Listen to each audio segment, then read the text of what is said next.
Добро вечер, браќа и сестри. Добро вечер, градоначалник на општина Газибаба, представници на Советот на општина Газибаба. Вечерва имаме еден убав настан поврзан со македонската традиција, со нашиот раштак од Газибаба. Ве замолувам да го слушнеме интонирањето на македонската химна.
Почитувани гости, почитувани раштенци, многу ми е мило што и вечерва на вторава трибина е полна салата, што ве има во голем број, затоа што ова е трибина посветена на Раштак, на културно-уметничкото друштво Раштак и на традицијата која што Раштак одамна ја негува и ја чува.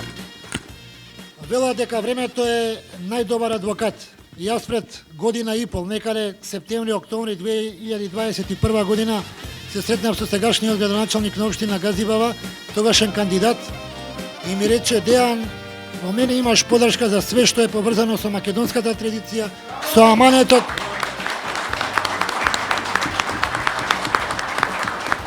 И еве, после година и пол тоа излегува на виделина. Не само Раштак, него сите во општини во Газибава имаме човек кој е чувар на македонскиот аманет и на македонската традиција. Газибава треба да биде горда на тоа.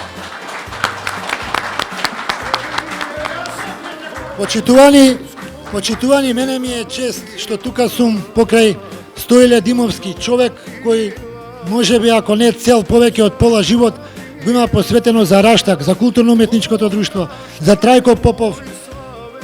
Ни остава еден аманет кој ние мора да го продолжиме, еве, почнуваме полека да го продолжуваме.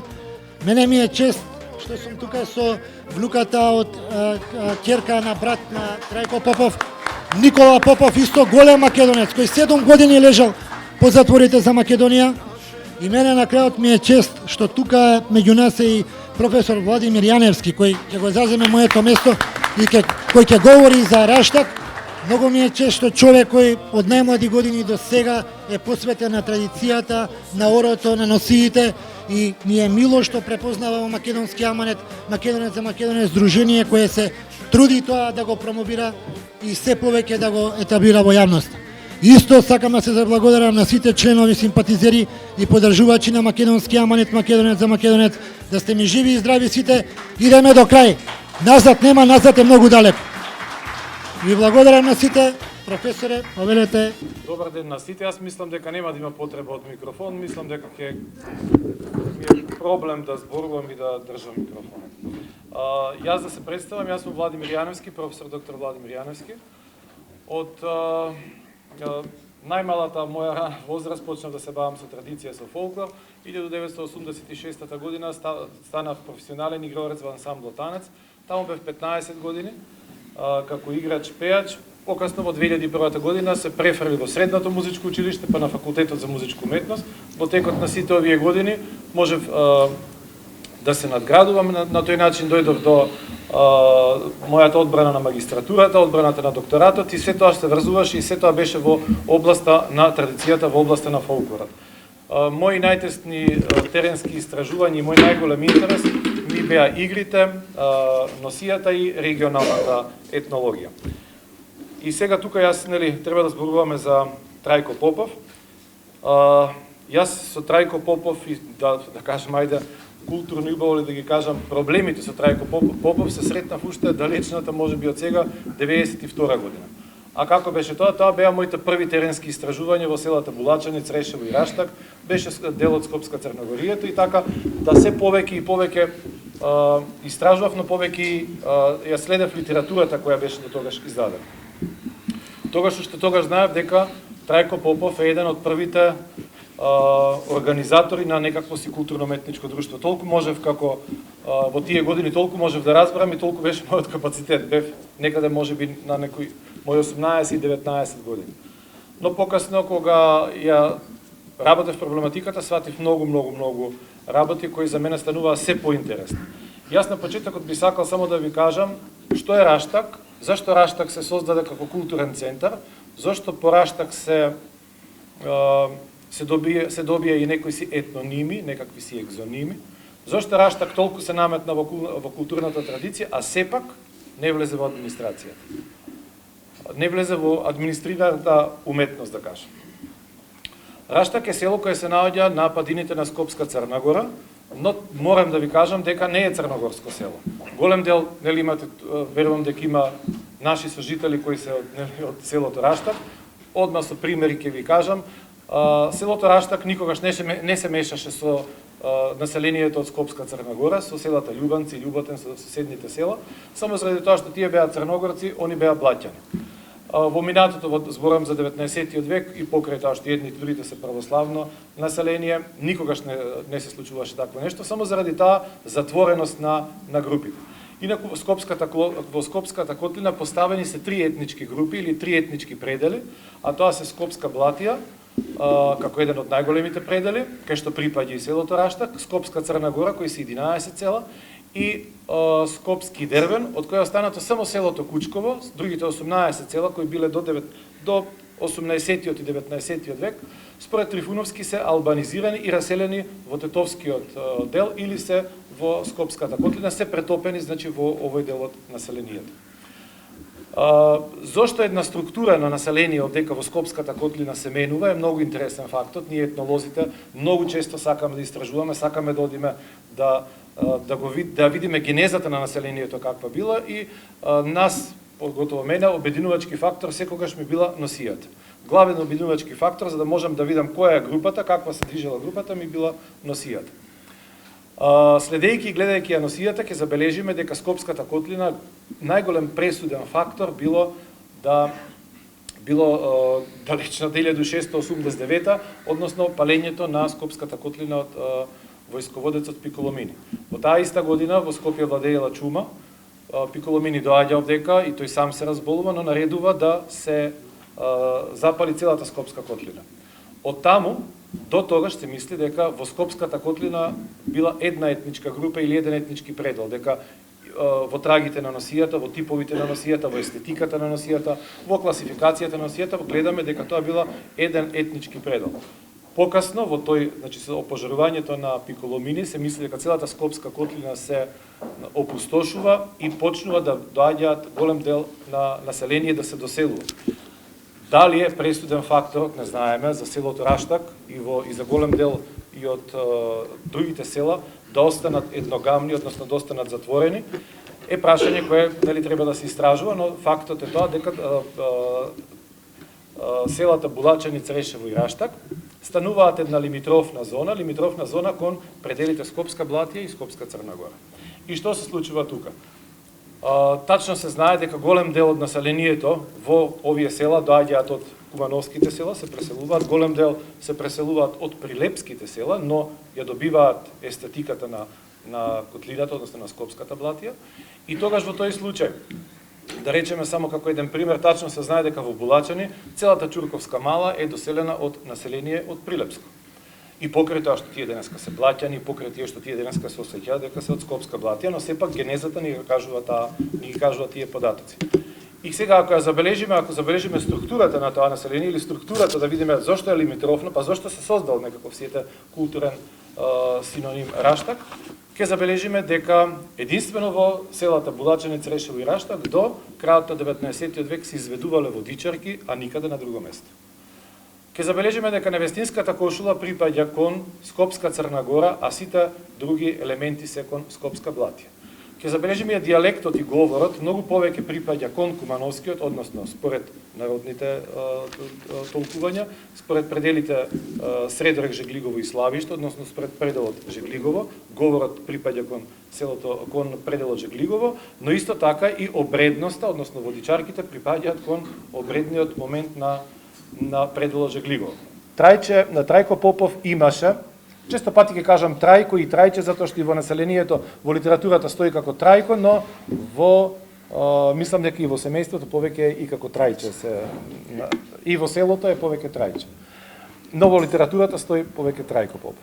И јас често пати се мешам, затоа што имам слушано многу од неговите сограѓани. И тога што се случува? По кој пат доаѓаат сестрите Јанковиќ и почнуваат да ги снимаат соборите во Скопска Црна Гора, а селото Раштак е на падините на Скопска Црна Гора, и доаѓаат во селото на соборите во селото Раштак. Тоа се веќе 30-тите години, 29-та, 32-та, 33-та, од прилика, значи тој период, кога Трајко Попов, односно Трајче Попов, е во најубавите години. Во годините каде што е 19 години. Знаете како, кога јас бев играч и кога имав 19 години, мислев дека летам. Имаше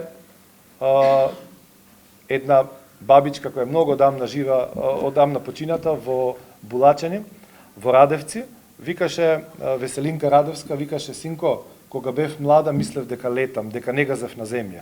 Мислам дека и Трајче Попов, кога го сретна Љубица и Даница Јанковиќ, мислам дека и го фатија во тие години, во најубавите години.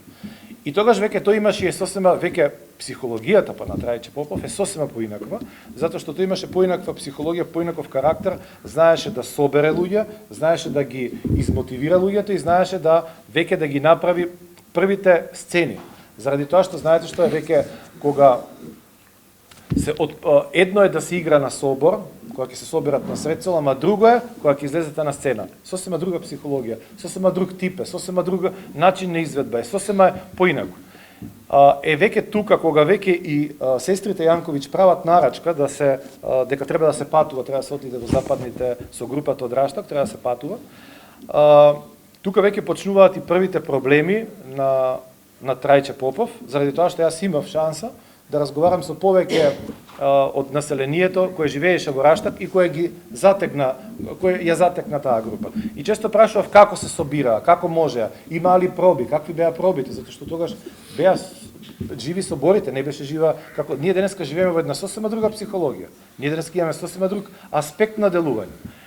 А јас знаев колку е затворена енклавата, колку селата биле во тој период затворени. И кога Трајче Попов ветил дека тој ќе донесе група и дека ќе учествуваат на фестивалите, му излегле и првите проблеми. Првите проблеми биле никој од дома девојче не пуштал да излезе. Не да излезе од Раштак да не излезе. Не да излезе во Германија и во Берлин да отиде. Може да мислите вие керка во 19 век со таа психологија да пуштите во Германија да отиде. Тоа било, меѓу другото, казните биле многу големи. Социјалните казни. Таа девојка што ќе излегла од орото или што ќе се фатела за омажи да игра, таа веќе во Раштак не можела да биде омажена. Значи или се мажела во Скопска Црна Гора, или ќе се омажи за вдовец во некој од блатските села. Значи во Раштак нема шанси да отиде. И тогаш биле првите проблеми. И тогаш јас секогаш ги прашував, а добро како отидоа? Тогаш ги решаваа поинаку работите, а тоа најчесто браќата си ги земаа сестрите, а мажите си ги земаа супругите. За да можат да излезат од селото и за да можат да играат, за да имаат контрола на тоа што таму ќе се случува, за да имаат контрола кога ќе се вратат да кажат дека тие се честни, дека тие само биле на таков фестивал. Од друга страна пак, терминот фестивал и патување во тоа време било непоимливо. Не знаеле тие што е. Денеска ние сите знаеме кога кажеме фестивал, знаеме што е фестивал, ама во тоа време таква терминологија не постоела. И веќе тука, како што ви кажав, почнуваат веќе првите проблеми, но ако ги гледате фотографиите, ако гледате значи настаните, ќе видите дека секогаш во групата има повеќе мажи, има помалку жени. Или има ако ги видите на фестивалите кои што се надвор, нели во европските градови, ќе видите дека таму има 4-5 жени, а во Раштак има 7-8 жени што играат. Разбирате, значи тога веќе можело да ги пуштале, меѓу ги пуштале да играат со групата. Значи тука веќе се во тие години почнуваат и да се снимаат филмовите кои исто така се страшно многу битни нели за целата таа Црногорија. И сега е многу важно, јас веќе горе-долу не знам како сме и со време, што е многу важно, дека групата некаде обстојува некаде околу 7-8 години.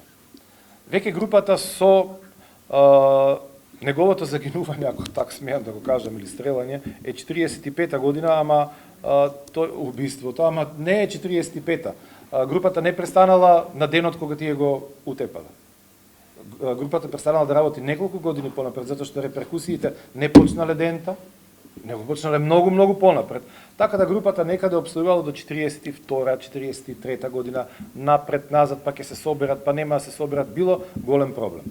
Во тој ист проблем, на голем дел страдаат и обредните поворки водичарки. Булаченци вие многу добро си ги знаете дека раштани се една друга категорија, па булачани се една друга категорија. Сигурно има тука мешани бракови да не направам проблем. Булачани се позор, повеќе даваат отпор на дадена ситуација. Раштани се многу повеќе со културната свест, многу на повисоко ниво, да кажам сега. Јас ви ги кажувам тие антагонизми што постојат нели во селото. Булачани даваат огромен отпор и 42 година ги прават последните водичарки во селото. Раштак многу порано престануваат да ги прават обредните поворки водичарки, како што ви кажав на почетокот, водичарките се карактеристични само за Булачани, Црешево и Раштак. Во другите села во Скопската котлина не постојат водичарки. Многу булачани остануваат до 42 година заради тоа што веќе тука почнуваат да се прават првите моменти. Тоа е селско, тоа не е добро, тоа е не треба да се направат такви обредни поворки. Дел превзема црквата, па црквата дава отпор и значи веќе во 42 година престанува друштвото, престануваат и обредните поворки водичарки. Значи горе-долу страдаат обредите и во еден ист период. Веќе во 46-та, 7-та, 8-та година, 47-та година почнуваат во Скопје да се формираат првите културно-уметнички друштва.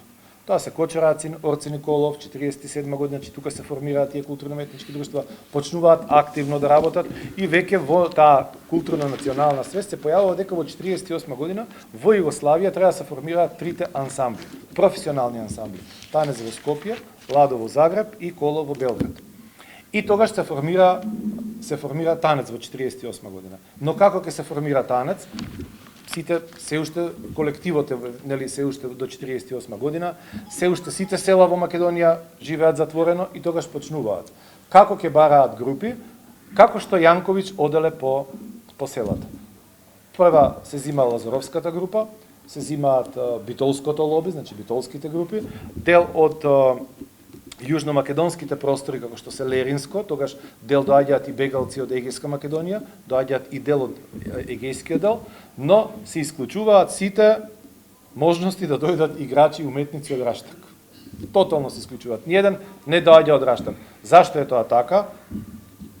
Апсолутно не е јасно, заради тоа што едно што населението е доста веќе уплашено, а друго што веќе се врши уште реперкусии на населението и заради тоа што знаете како сега Трајче Попов е стрелан, а они треба да играат професионалци да бидат во некаков си ансамбл. Може да мислите која е таа психологија, кои се тие изместувања кај населението и само заради такви причини од Раштак немаме ниеден, ама баш ниеден игрорец, уметник, професионалец да биде во групата на танец. Се извинам, Стојанче, вие сте покасно.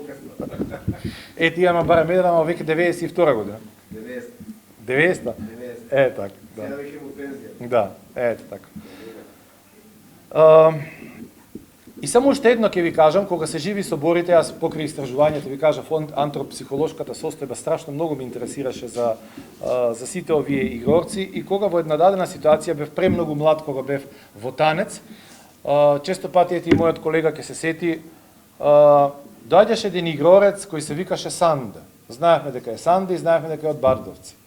Бев јас дете на 17-18 години, ќе дојдеше во сала, ќе играше, ќе играше.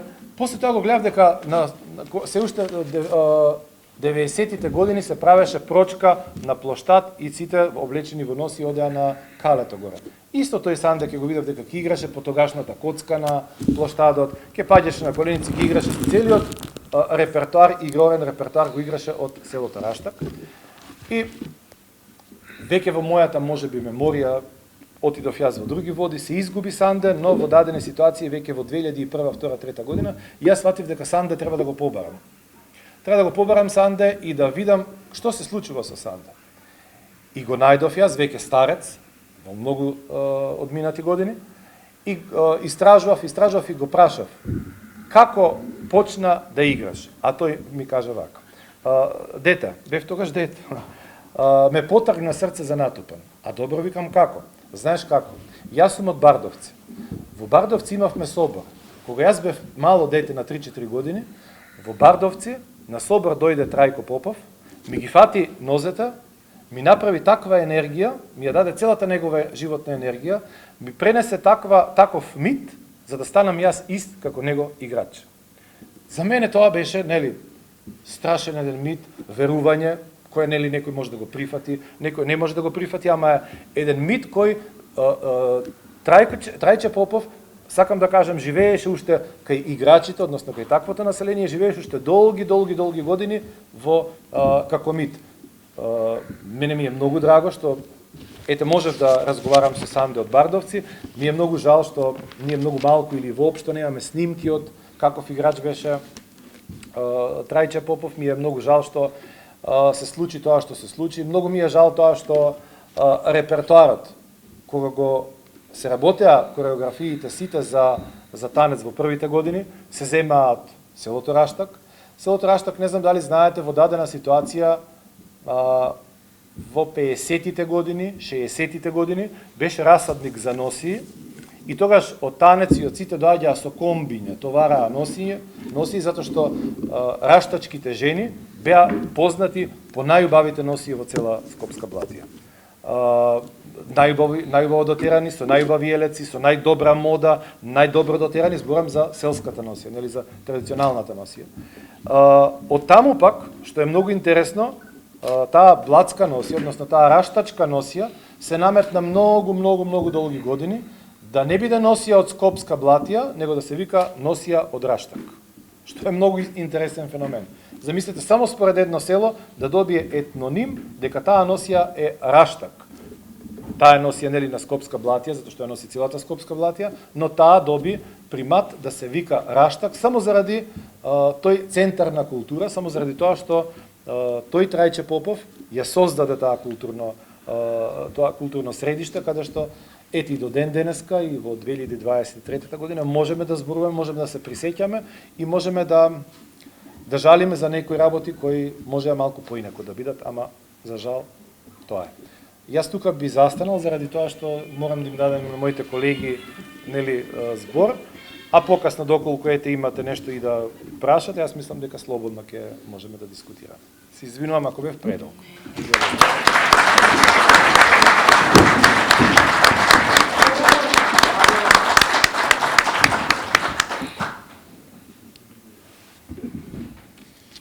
Сега мене ми е редно да изгледа. Јас сум возневерен и возбуден. На темата околу фолклорот не сум доволно стручен.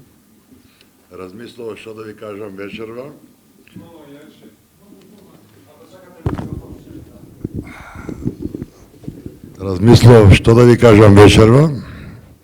И заклучив дека немам ништо да ви кажам. Осим да прочитам неколку наслови од писанијата кои ги читавте. За Раштак само да кажам следно. Овде сум запишал Раштак, спорт, култура, носи, дејци, свештенички семејства. Професорот неочекувано, барем за мене, мислам нешто друго ќе зборувам, он тоа перфектно го објасне.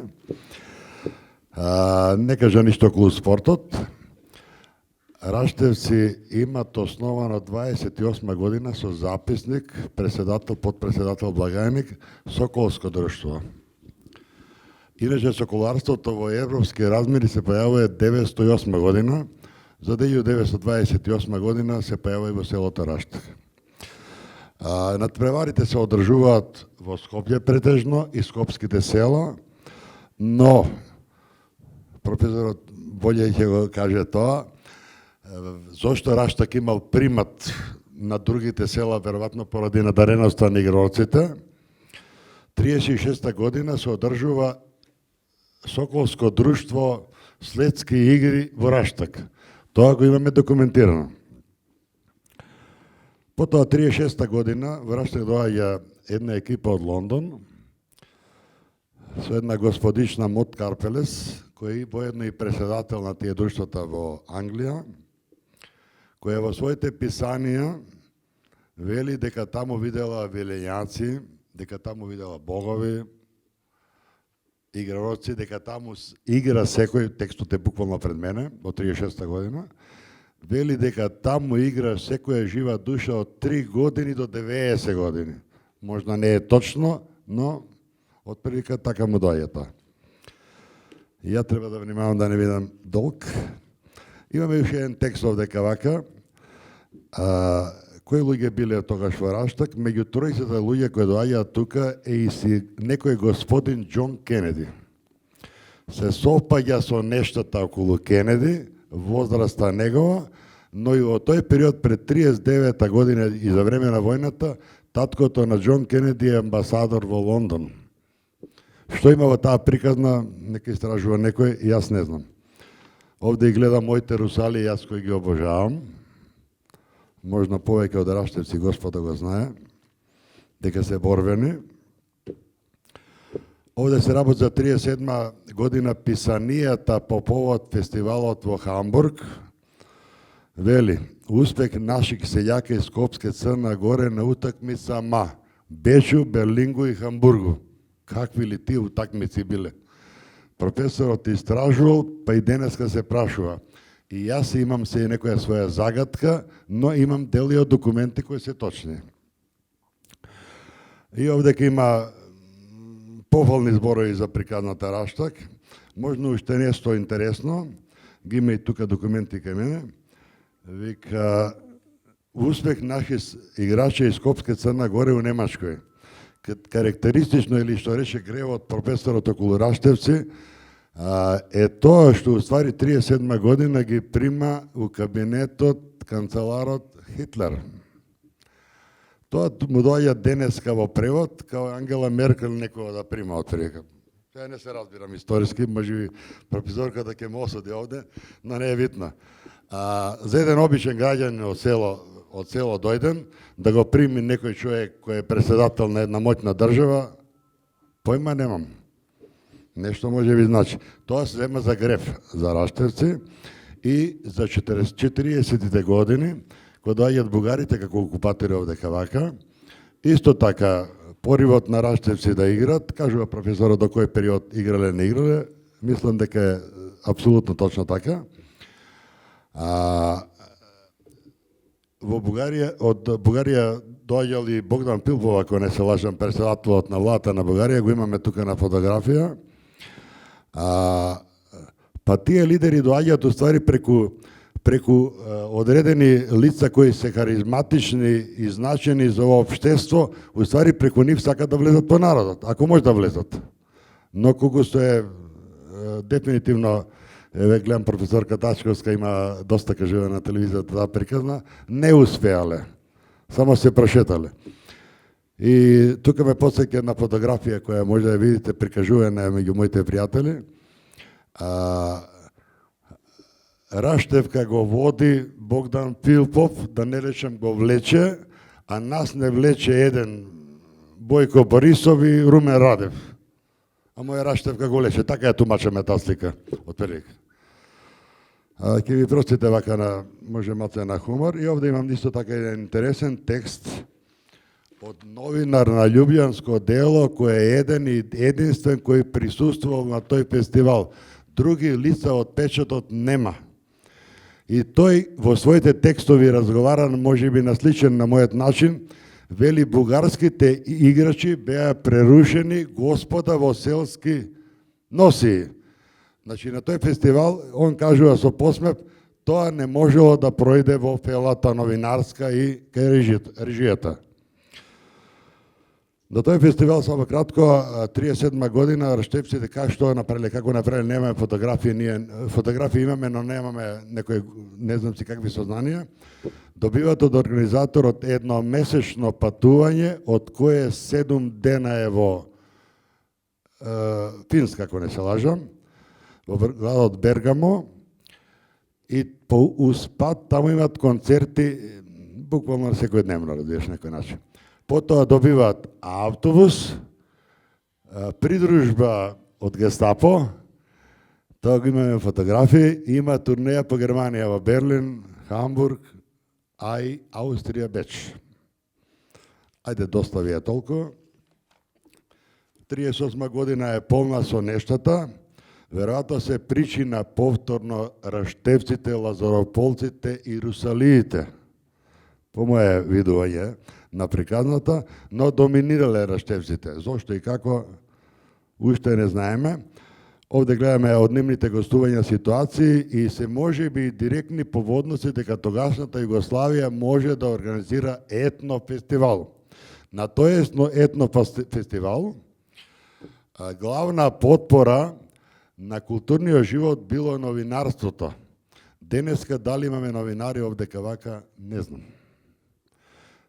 Или следат некои политички настани, а не културни настани, и веројатно таква ќе ни биде и приказната. Значи, новинарите ги следеле сите културни манифестации во тогашниот период на територија на Кралството, а и Европа. Ако не беа тие тогаш такви, ова немаше да го имаме ние. Дали биле срби, бугари, воопшто за мене не е битно. Може да ги прочитам некој наслов тенденциозен да решам, кој за мене е отприлика бил кога сум ги осознала работите, вика поречувени играчачи на вечера се први пут уопште појавувају играчи порешани. Добро, ајде порешани. Што значи тоа? Велики фестивали и така натаму, уште почуден наслов. Вика вечера се играју Буњевци, Лазарополјци и чувени играчи из Раштака. А ние сите знаеме дека Лазарополците се во суштина основачите на фолклорот во Македонија. Значи чуденки, мора да молчам, отприлика, као Раштевец. Или полн со нешто, а бесот е во мене, отприлика. Ајде уште една ситуација имам да ви досадам. Некаде 39-та година, тие во континуитет по тој период имат настапи низ бивша Југославија, Македонија, манифестациите што ги направуваше професорот, по повод настапот за 8 март во Скопскиот театар. Имате фотографии, има и надпис. Вели вака: после Лазарополјаца и играчи, певачи из Раштака приуѓуе свое вече у Народном театру. Писанието е 19.2, а поводот е 8 март. Пошто има господични овде. Вика играчи из Раштака приуѓуе свое вече 8 март. Па потоа за самиот ден 8 март писание, што тоа се случувало таму, а бога ми и плаката и цена на билети. Потоа имаме втор фестивал, во кој во буквална смисла го отварат министри, председатели на влада, не знам више кој не во тој период од таа Југославија, а долу гледаме повторно во текстот, говорат министрите, говорат председателот на влада и текстот обилува со Раштак. Зошто е така и за мене чуденка. Повторно моите сакани русали, затоа што се борбени, а го сакам и ова, вели вака: 3. јуни кермес, Црвен крст, општина у парку. Суделуе, вика. Играчи из Раштака, русалиите кои ги обожавам, и пее Василije Хаджиманевиќ. Васил Хаджиманов, таткото на Запир Хаджиманов. А уште понешто друго кажува за денешната наша држава. Вели вака: влезниците се многу, вика, со поволна цена од 5 до 10 денари. Дали да го поставам тоа чудно прашање, кој ќе кажеме дека ние сме скопјани? Се прашувам икс пати кој е скопјанец овде. И јас не сум. Јас сум од Раштак. Ако се избегат од салата, ќе престанам. Ова што го зборев затоа што мораше да го зборам, а повеќе сакам ова да го кажам, да видиме дали ќе успеам.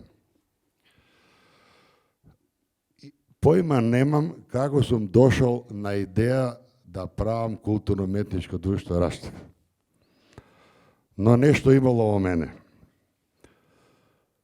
За да скратам, првите сознанија кои што сум разбрал за Раштак, за Трајко Попов и играорците, било од Пандил Степковски од село Лизиче, групата Пластичари. Да. Знаете што е работата со барутот. Значи сум имал некоја среќа или сум сакал, појма немам. Човекот е денес покаен. Марко Марковски, играорец од Лазарополе, роден 8 година, собеседник и мене старосот. Што сме разговарали со тој човек, не сум знаел да ги бележам на станите кој што треба. Пеце од Полтурчиновци од Лисиче и Пандил Степковски од Лисиче. И Славе полицаецот и Котевски и така. Пеце Полтурчиновци. Во периодот кој е затворен Трајкше Попов, бил полицаец, да не кажам човек од приказната, и со него сум разговарал може би 10 на пат. Доволно вие. Борис Коларовски, знаете кој е вие од Танец, и со него. Методија Гогов, бил младо попче во Раштак. Тој едниот митрополит на Македонската православна црква. Така. И што е многу битно, сите овие луѓе наведени нанапред, кога сум разговарал што се случило во периодот, ни еден не ми рекол комунистите го направија тоа. Секој пат ми збореле нашите го направија тоа. И јас сакам така да биде. Нашите го направија. Не го направиле други. Значи, Методије Гогов, во сите овие ситуации има и анегдоти. Нема да ги зборувам. И нормално, гледам тука се моите пријатели од планината, па често пати се они присутни кои разговараме со моите скопско-црногорци, професорот реше дека се уште живее митот за раштевските игрорци и Трајко Попов. Така ли е, Савке? Така е. Значи, митот Трајко Попов и раштевските игрорци нема да домине. Доволно ви е толку. Како дојдовме до идејата да правиме културно-уметничко друштво? Значи, желбата може да постои, но прашањето дали ќе најдеш соговорници, дали ќе најдеш луѓе кои ќе ти помогнат. Значи, тоа кај мене било главното прашање. За да 90-тите години се сретнам со Витомир Јовановски, да го видам каде е. Да. Иден кореограф на друштвото, краток договор, дали можеме да направиме ова, сега и одма сторено, направено. Благодарам. И тебе и семејството.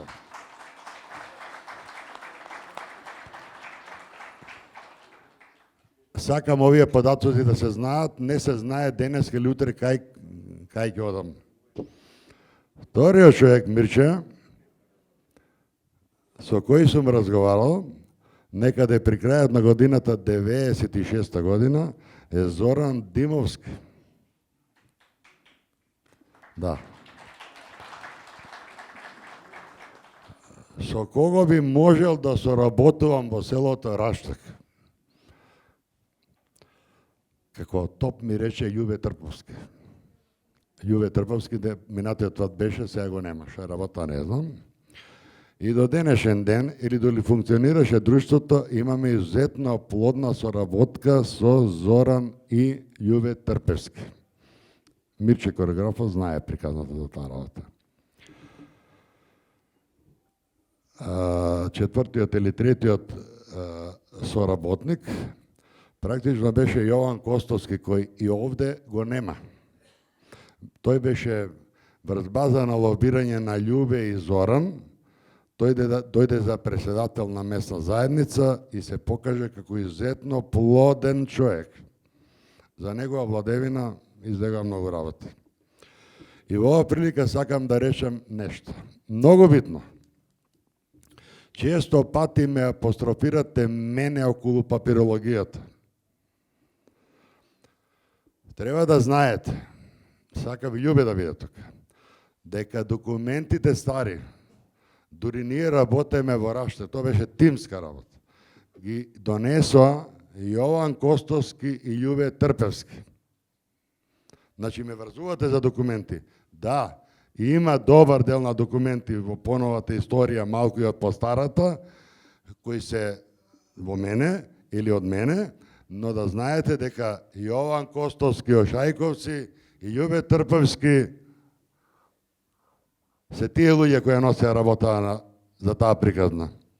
Јас сакам еден аплауз за нив кои се одсутни.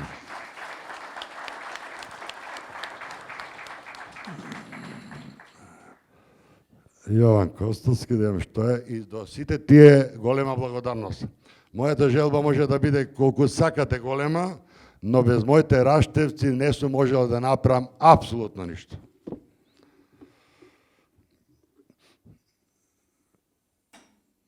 Потоа, најголем давател на веродостојни документи и податоци бил дедо Ѓорѓија од Петрушови.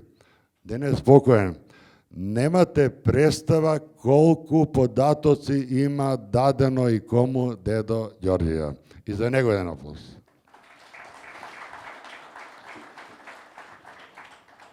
Во таа приказна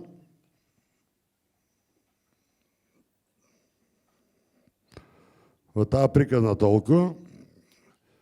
И повторно сакам да се заблагодарам на моите раштевци, што во тие услови што ги нагласи професорот, такви кои што биле 90-те години, долго и широко можам да зборам на таа тема, моите раштевци ги дале своите деца. Не само што ги дале своите деца, него и таа женска организација која постоеше во Раштак, има фотографии таму од нив, таа уствари ми помагаше највеќе. Доволно беше само да кажам ми треба 7 зелника, 14 леба, вино волку, ракија онолку, и јас го добиев тоа на тацна. Јас не сум го изработил сам, го изработиле моите раштевци. Да. Ова знаете. Ова прилика може ќе злоупотребам, но тоа е.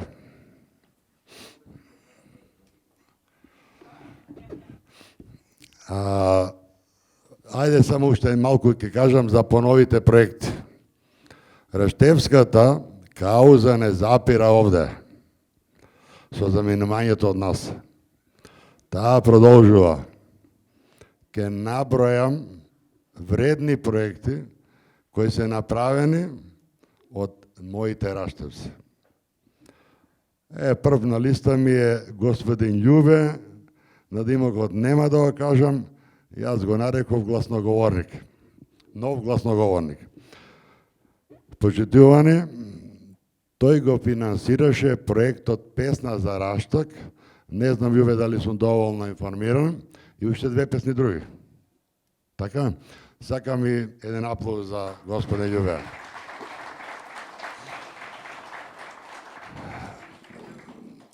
Одборот за подигање на споменикот биста Трајко Попов.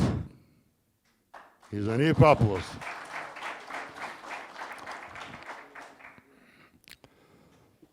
Книгата Фолклорна разредница, и таа е објавена од Раштевци. Книгата за Трајко Попов, не зборам за Гашевата книга, за поновата. Значи, веќе има 2 објавени книги за Трајко Попов од период за 90-та година. Не знам, доста ви е. Ајде. Ви благодарам многу на стрпението.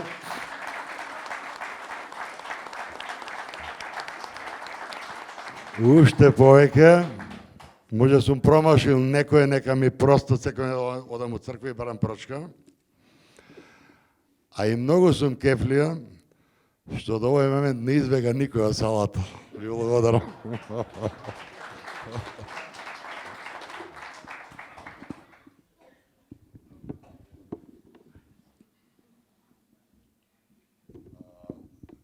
Кај е Дејан? Дејан? Сега една господична од Раштак која сите обожаваме. А имаш микрофон. Вака, јас најпрво да се заблагодарам на професорот Јаневски. Професоре, благодарам за прекрасното излагање. Од срце ви благодарам.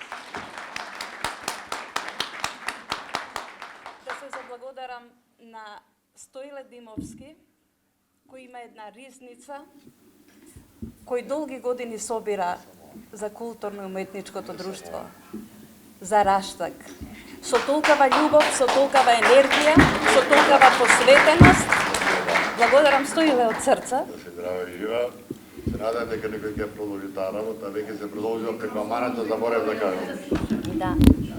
Да се заблагодарам и на Македонски аманет, Сдруженијето Македонски аманет, кое ја негува традицијата на културата, традицијата на македонскиот народ, историјата и како велат тие, да не се заборави крвта дадена за Македонија. Да се заблагодарам на нивниот председател, Дејан Гавровски,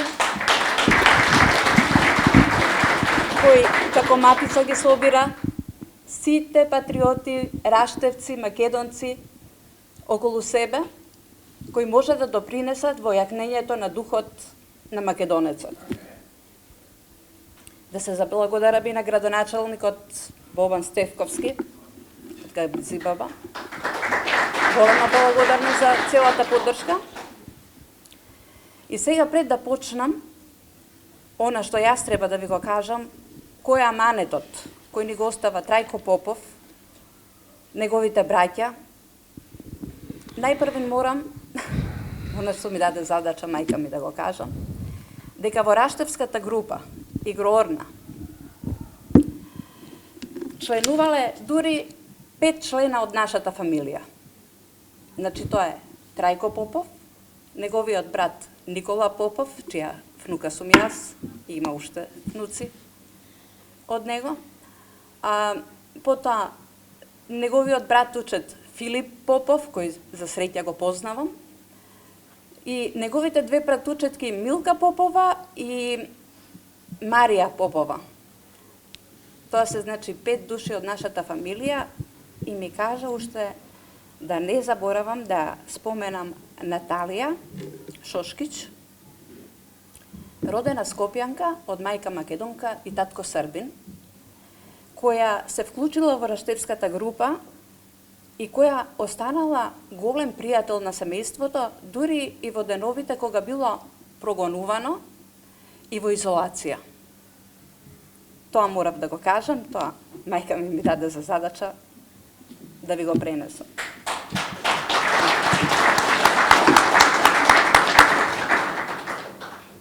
Сега, како велат нашите поети, вели, од себе крадевме, светот го градевме.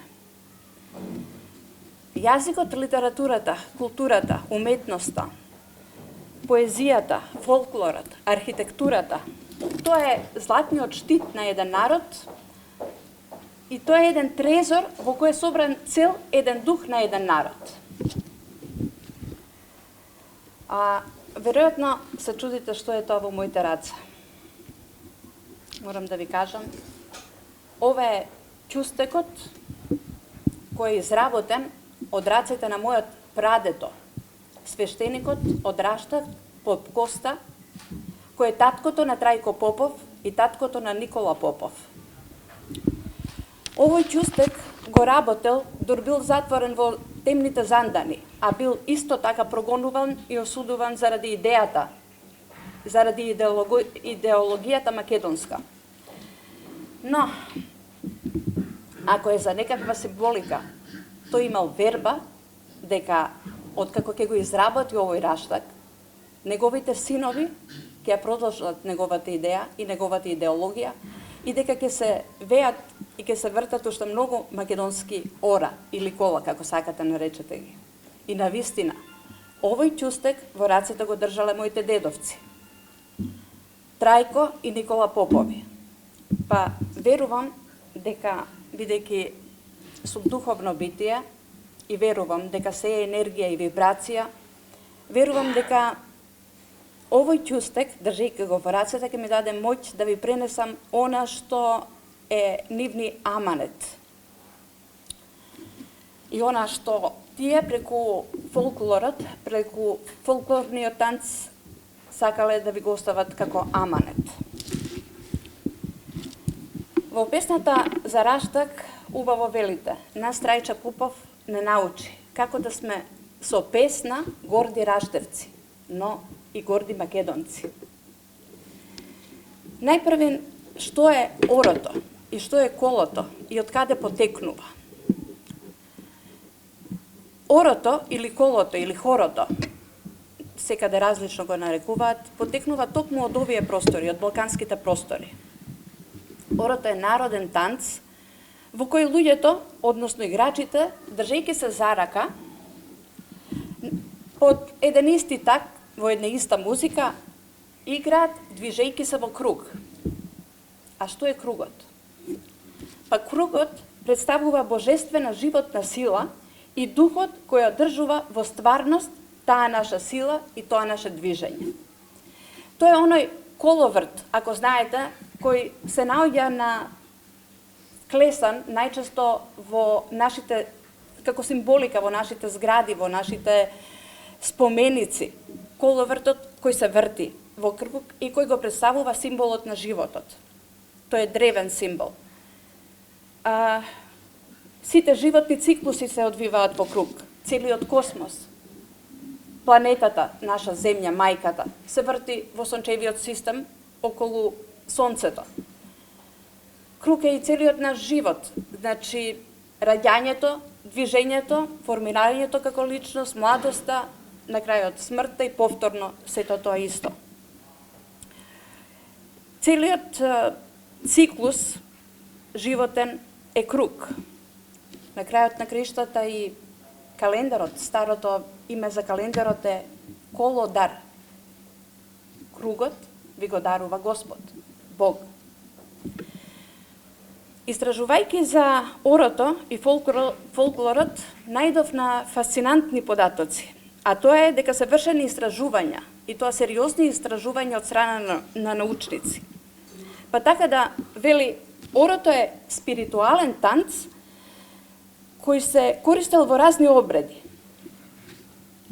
Се танцувало околу огнот, тоа е она што е запишано во нашата постсвест, бадникарските огнови, па се формира круг и се игра оро. Тоа е еден вид молитва, еден ритуал во најкратките денови во зимата, кога има многу малку сонце, за сонцето повторно да се роди, да изгрее и за да може повторно почвата да раѓа. Потоа се играло на полињата за да дадат добри плодови, се играло кога се закројувале лозите, исто така за да дадат добри плодови, лозниците. Се играло и велат дека е многу моќно кога двајца млади стапуваат во брачна заедница, се формира круг околу нив, се играат танци и за да тие бидат плодни и берикетни. Сега, она на што најдев, а што дословно морам да ви го прочитам, вели, научниците ова го велат, вели, кога се развива орото, тогаш се создава моќна божествена енергија и моќен енергетски виор. Фатени за раце во тој моќен енергетски виор, луѓето ја зголемуваат и разменуваат љубовта едни кон други и се зајакнува духот на заедништвото, слогата и хармонијата во заедницата. Тоа е многу моќно. И замислете, од нивните истражувања, вели, од 10 најмоćни ритуални танци во светот, 7 од нив на прво место се македонските ора и 3 српски ора.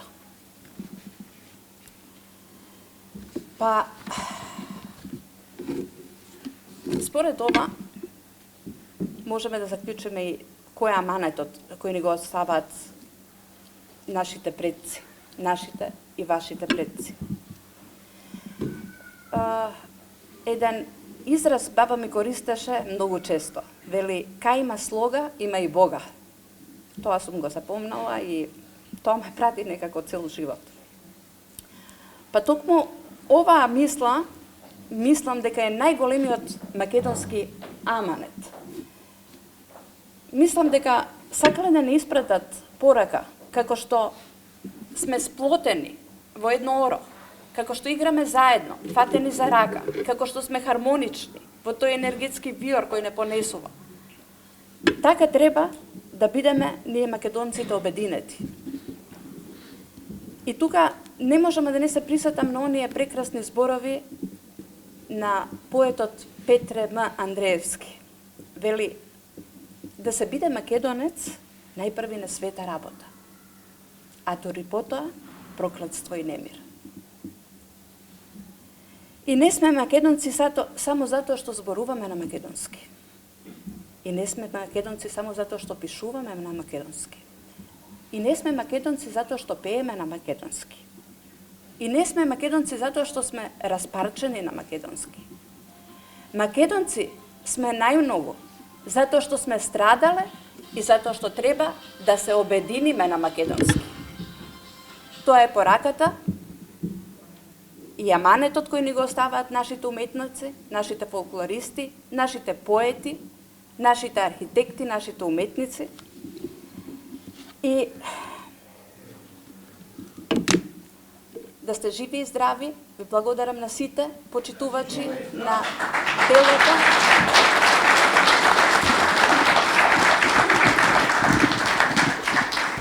Јас мора да злоупотребам малку, се извинам. Христо Шишков во една реплика вели исто така глуми еден, а и самиот тој бил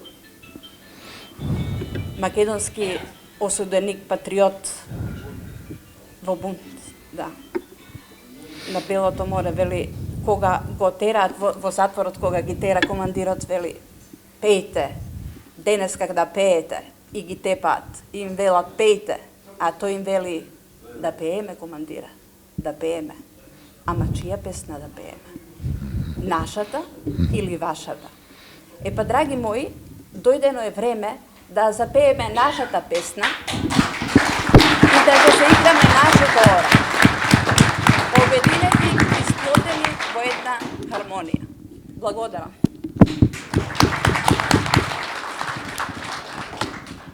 Морам малку да злоупотребам.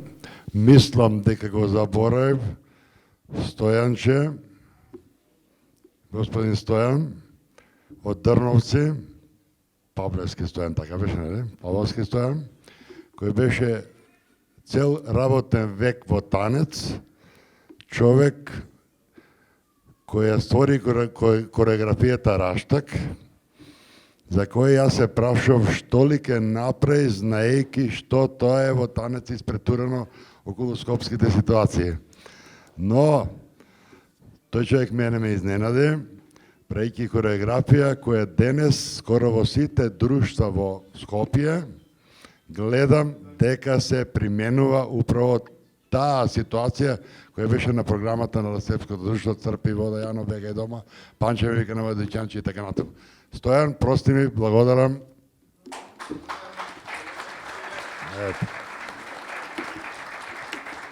И само во врска со аманетот, пошто има многу за лапење, да завршам. Ова се стихови на Боривоје Градишки, која може би втората душа во организацијата Бунт, која јас се сакам, која човек ги прочита на 77 година, дојде на основањето на друштво Трајко Попов на отворена виделина без просторија, долги широка, зашто е така. И ги прочита овие стихови. Вели вака: не сакам јас триумф венец, ниту лапет тежок златен, како мајчин син правенец. Сакам да сум во живот вратен. Управо нашиот аманет, кој го подкрепува финансиски, практично, е тоа, враќање во живот на нашите културни дејци. Благодарам многу. Јас заборавив тоа да го решам. Збуне целиот. Благодарам. Салата е пуна. Да беше празна салата, ќе да стане. Роднини, Чичко Никола и татко ми Лазо беа секоја Свети Никола кај нас, заедно. За Трајче Попов во наша фамилија е мит. Малку професорот ќе го терам да истражува нагоре, дека ние со Раштак имаме, како да ви кажам, крвна врска. Ние Раштак го сакаме. Раштак го сакаме. Тоа е Раштак. Само ќе ми дозволите една случка за Чичко Трајче Попов, да кажам, што мене ми се случи лично. 70-тите години седевме во Пелистер, ја и еден мој другар. Ни привоѓа еден човек од службата за безбедност. И мене ми вика: дечко, ти ми личиш, дека ти ми личиш, дали знаеш нешто за Трајче Попов? Иде право на мене. Викам, како роднина ми е тој. Вика, јас сум тој што го носев на стрелање. Ова пред вас одговорно го кажувам. И Викам, дали личам на него, јас не знам, слика немам. Кажи ми нешто друго. Вика, оди Дризо, до местото на стрелање. Ми кажа, Зајчевлит. Вика, го молевме Трајче. Трајче, му паѓавме на колена ние, службениците. Те молам, покај се за оваа работа. Не остапи. Ја вика, само Македонија за мене. Благодарам многу. Да, точно така. Рекол и денеска ќе падне уште еден живот за Македонија. Благодарам.